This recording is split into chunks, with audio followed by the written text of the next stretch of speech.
noite. Desaparecidos. Dados mostram que todos os anos, pelo menos 3.500 crianças e adolescentes se perdem das famílias em Minas Gerais. Roubo seguido de agressão. Homem suspeito de chutar cabeça de vítima no bairro São Lucas é preso pela Polícia Civil. Operação no Ceresp. 2 agentes penitenciários são presos com armas irregulares. Custos dos vestibulares. Famílias de estudantes sentem o peso no orçamento na época das provas. Esses são os destaques de hoje do Jornal Band Minas, que começa agora.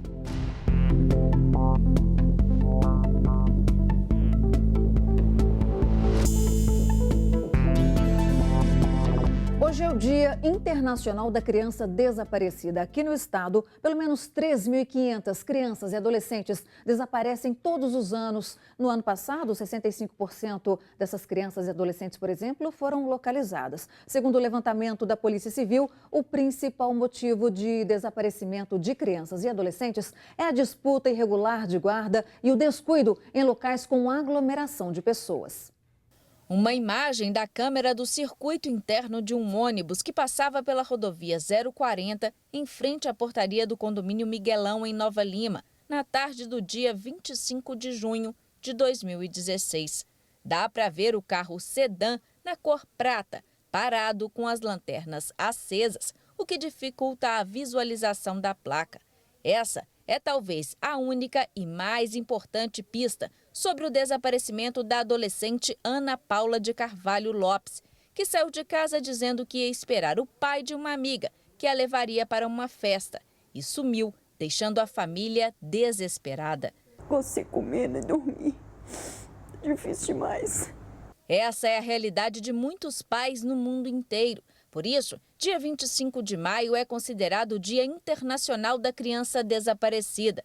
Em razão da data, a Polícia Civil Mineira promove a Semana da Esperança. Essa semana a gente lembra o Dia Internacional da Criança Desaparecida, que é no dia 25 de maio, buscando aí criar um alerta social quanto a esse tema, que é um tema muito grave, que nos preocupa muito, e a gente trabalha intensamente para que não ocorram mais fatos graves com desaparecimento de crianças e adolescentes. Em Minas Gerais, cerca de 3.500 crianças e adolescentes desaparecem por ano, mas esse número vem reduzindo a cada ano. Segundo o estudo realizado pela Divisão de Referência da Pessoa Desaparecida, a principal motivação dos desaparecimentos em crianças até 12 anos é a disputa irregular de guarda e o descuido em locais com aglomeração de pessoas. Já em relação aos adolescentes, 80% dos desaparecimentos estão relacionados ao conflito familiar, busca por aventura ou liberdade.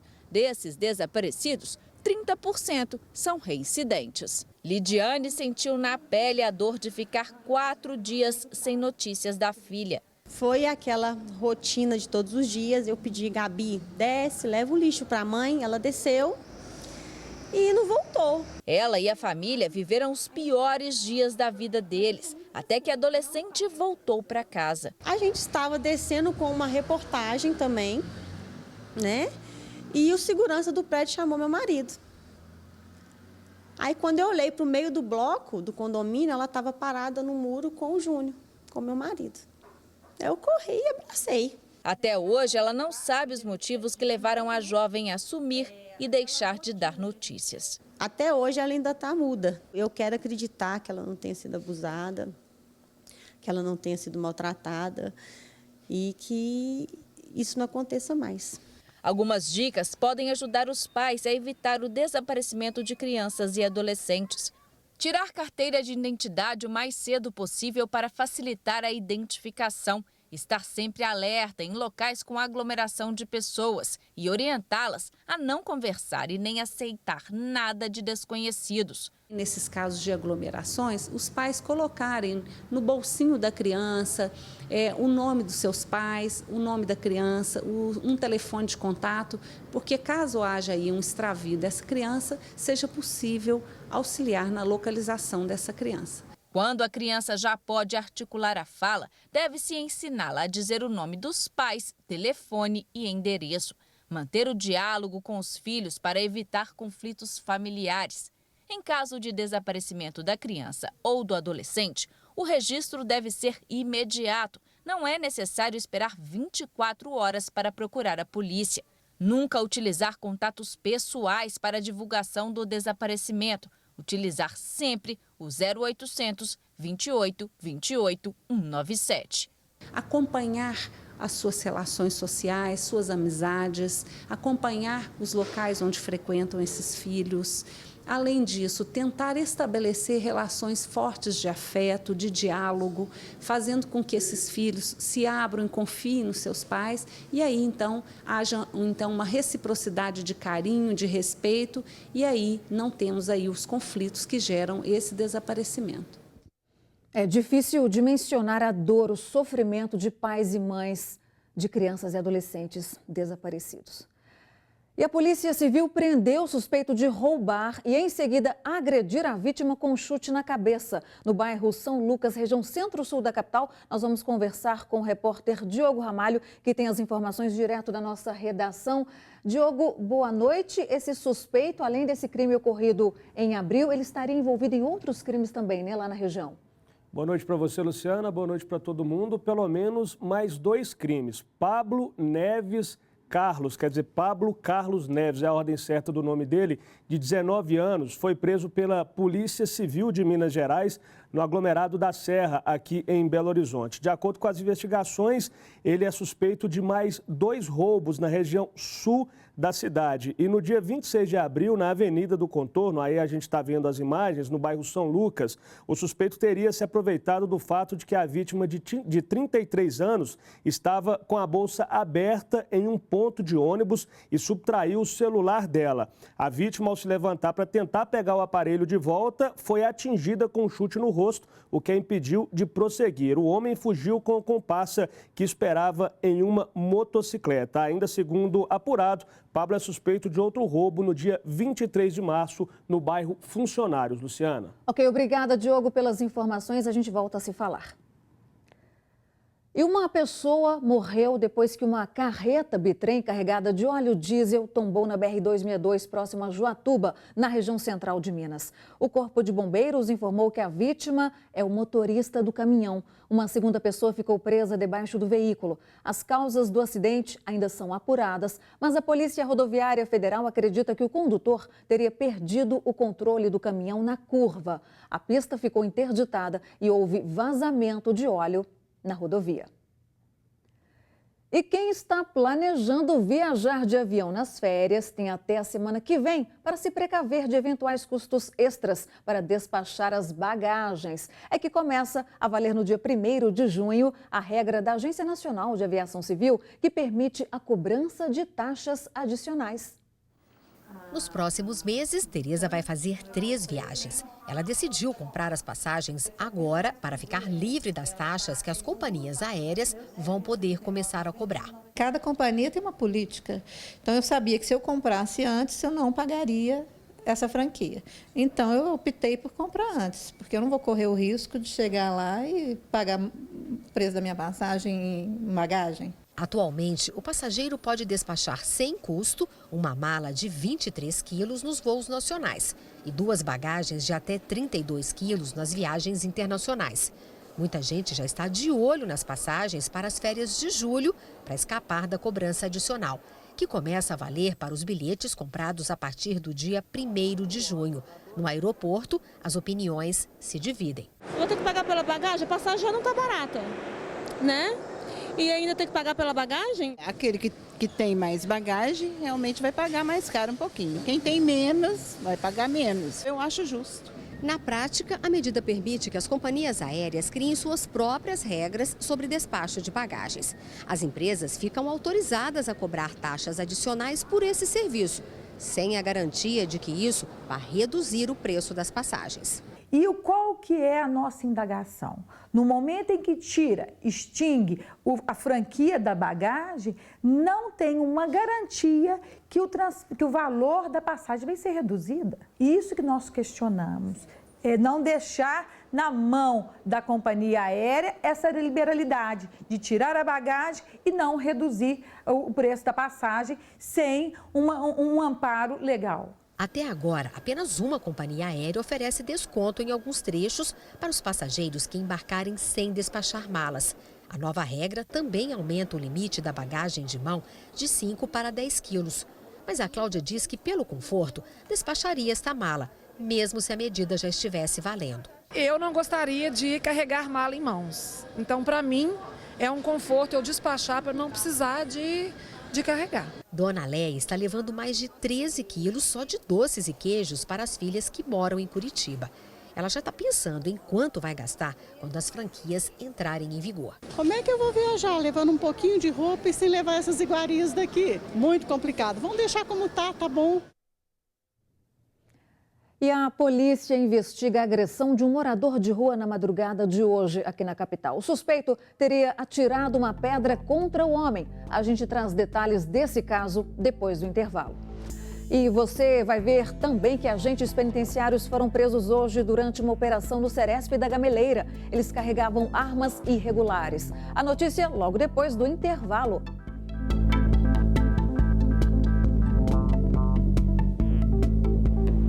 A polícia investiga uma agressão a um morador de rua no centro de Belo Horizonte. Nós vamos voltar para a nossa redação para conversar com o Diogo Ramalho, que tem mais detalhes sobre esse caso. Diogo, parece que foram usados requintes de crueldade, né, nesse crime. É verdade, Luciana. Um homem está sendo investigado, né? Ele é suspeito de agredir um morador de rua no centro de Belo Horizonte na madrugada desta quinta-feira.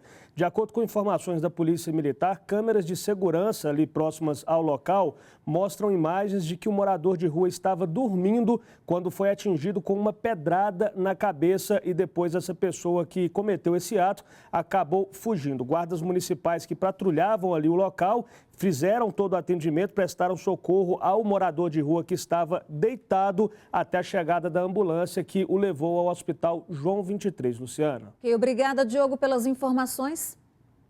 E mandados de busca e apreensão foram cumpridos na manhã de hoje no Centro de Remanejamento do Sistema Prisional, o Ceresp, do bairro Gameleira, na região oeste de Belo Horizonte. Agentes penitenciários foram presos com armas irregulares. Cerca de 300 policiais militares deram apoio ao Ministério Público Estadual na operação que apura denúncias de irregularidades no Centro de Remanejamento do Sistema Prisional Ceresp Gameleira. Foram cumpridos mandados de busca e apreensão na carceragem e também em armários dos agentes penitenciários. Um deles foi flagrado com 2 armas de fogo, munição e 4 aparelhos celulares, enquanto o outro portava uma arma. Nas galerias foram encontrados 100 gramas de substância semelhante à maconha, um aparelho celular e alguns objetos perfurocortantes. Os detentos foram encaminhados ao pátio, onde permaneceram sem camisa, assentados no chão e enfileirados. E as celas foram revistadas. Conforme o relatório do Cadastro Nacional de Inspeções nos Estabelecimentos Penais do Conselho Nacional de Justiça, o Ceresp Gameleira tem capacidade para 404 presos, mas a lotação atual é de 1.255 detentos. A vacinação de adolescentes contra o HPV é fundamental para manter uma vida sem riscos de contrair a doença. Mais de 5 milhões de meninas não estão completamente protegidas contra o vírus. O cartão de vacinação de Luísa comprova que as 2 doses da vacina contra HPV foram tomadas. Orientada pela mãe, ela aproveitou a campanha na escola para ficar protegida contra o vírus, que pode provocar câncer de colo do útero. A gente se sente um pouco aliviada, né? Porque você se sente tipo, nossa, eu não vou pegar mais essa doença. É muito importante, eu acho que os pais têm que procurar, sim, levar as crianças, né? Eu acho que não tem que esperar a fase adulta para levar. Eu acho que quanto antes, melhor. A adolescente de 12 anos faz parte de uma minoria. A cobertura de vacinas entre crianças e adolescentes contra o vírus é pequena no país. Apesar da vacina ser oferecida de graça nos postos de saúde, apenas 55% das meninas tomaram as 2 doses. Mais de 5 milhões de garotas não estão completamente protegidas contra o vírus HPV. Tomei a primeira e depois eu não tomei a segunda, porque na época que eu fui tomar não tinha chegado. também é comum encontrar quem não tomou nenhuma dose. Meus pais não quiseram que eu tomasse na época que estava tendo a campanha. Estes são vírus que são possíveis de transmissibilidade, de contato pele a pele. Então, nas carícias, nas iniciações dos contatos íntimos dos jovens, tudo isso pode estar já colocando os jovens em exposição. A vacina é mais eficaz quando a menina ainda não teve contato com o vírus. A proteção é contra 4 tipos de HPV. Segundo o Ministério da Saúde, são registrados mais de 16 mil casos da doença e 5 mil mortes por ano. É uma vacina que está disponível e a gente não tem que esperar números alarmantes ou tragédias para nos ensinar que o melhor caminho é a prevenção. Júlia está de olho no prazo para a filha. A adolescente precisa tomar a segunda e última dose da vacina daqui a 1 mês no posto perto de casa. É de graça, não pode nem falar que não tem condição de tomar. Não dá para brincar com coisa não, mata. E vamos ver como fica o tempo para os próximos dias. A gente acompanha aqui. A sexta-feira, olha só, a mínima de 14 graus, máxima de 26 graus. O céu fica claro a parcialmente nublado durante todo o dia. No sábado, o céu fica mais fechado também, igual na sexta. E os termômetros vão marcar entre 14 e 26 graus. Já no domingo, o céu fica parcialmente nublado a claro, com nevoeiro ao amanhecer. E as temperaturas variam entre 13 e 26 graus. Em Guarda-Mor, na região noroeste do estado, a mínima é de 18 e a máxima de 35 graus. Bocaiúva, no norte de Minas, tem temperaturas entre 16 e 35 graus e quem mora em Camanducaia, no sul de Minas, tem que preparar a roupa de frio. Por lá, a mínima vai ser de apenas 7 graus. E durante a tarde pode marcar, viu? Até 27 graus por lá, vai esquentar um pouquinho. E ainda você está se preparando aí para as provas de vestibulares ou tem filhos que estão nessa fase da vida? Se você passa por isso, deve saber dos custos de um estudante nessa época do ano. A gente fala sobre isso já a seguir.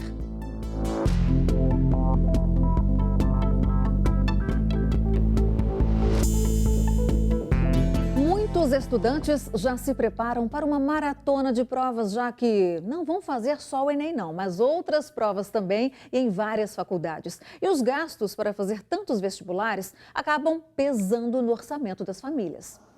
Horas de dedicação para realizar o sonho de fazer engenharia civil em uma universidade pública. Daniele fez inscrição apenas no Enem. O exame é utilizado como processo seletivo em mais de 1.400 instituições de ensino superior no país. A taxa de inscrição é de R$ 82.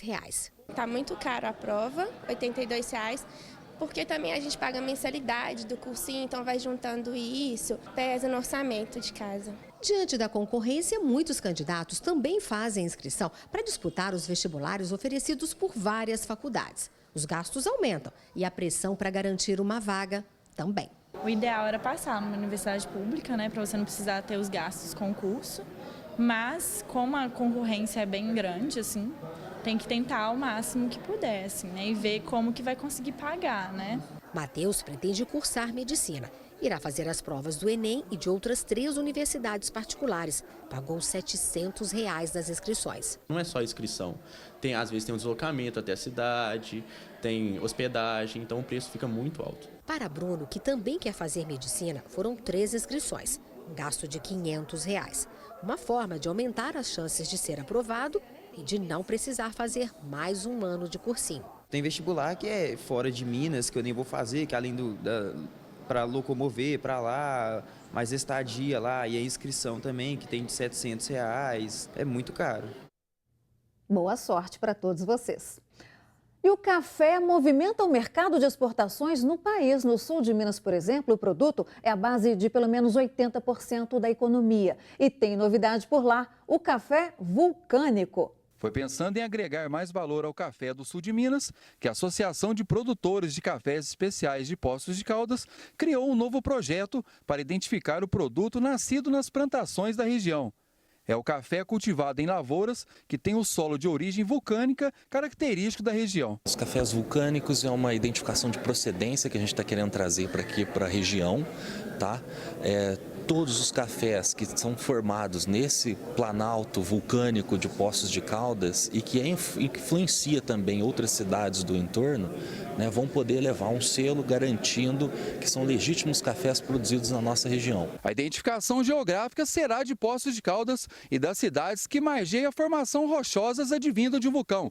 A formação das montanhas com mais de 1.500 metros de altitude, juntamente com o solo rico em minerais, são pontos que diferenciam das demais regiões. Paulo Frora é um dos grandes produtores da região. Para ele, o selo vem trazer uma identificação única para os cafés produzidos. O que ele agrega ao produtor é esse selo da identificação geográfica. Ele destaca os cafés que são produzidos na região, com características únicas. Então esse café pode ser comercializado no mundo inteiro como um café de origem única. E isso valoriza muito o produto. Além de Poços de Caldas, cidades vizinhas como Campestre, Caldas, Boteiros, Andradas, Divinolândia, Caconde e Cabo Verde serão importantes para o trabalho da associação. Esse estudo, essa ideia inovadora do café vulcânico vem a calhar muito bem para a gente agregar valores, né? Agregar valores econômicos ao nosso café, não só o de Caldas, né? Mas de toda essa nossa região aqui de Poços de Caldas, esse solo tão fértil, que é tão diferenciado pela nossa altitude, né? E ser em cima do vulcão adormecido, que é o vulcão de Poços de Caldas. Nós estamos sendo nesse momento fomentador desse crescimento, dessa valorização do café vulcânico, mas entendemos que o trabalho tem que ser feito por várias mãos, todos os municípios são importantes. Todos os municípios têm um papel de destaque aí, então hoje aqui nós não temos aqui quem é o mais importante.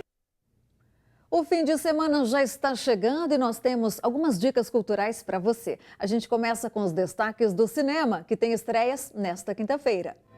No filme brasileiro Real, o plano por trás da história, tudo sobre a equipe de economistas reunidos pelo então ministro da Fazenda, Fernando Henrique Cardoso, em 1993, para a criação de um novo plano para derrotar a inflação, que naquela época atingia 50% ao mês. Mas é o protagonista Gustavo Franco, papel do ator Emílio Orciolo Neto, futuro presidente do Banco Central, que domina as atenções do começo ao fim do filme.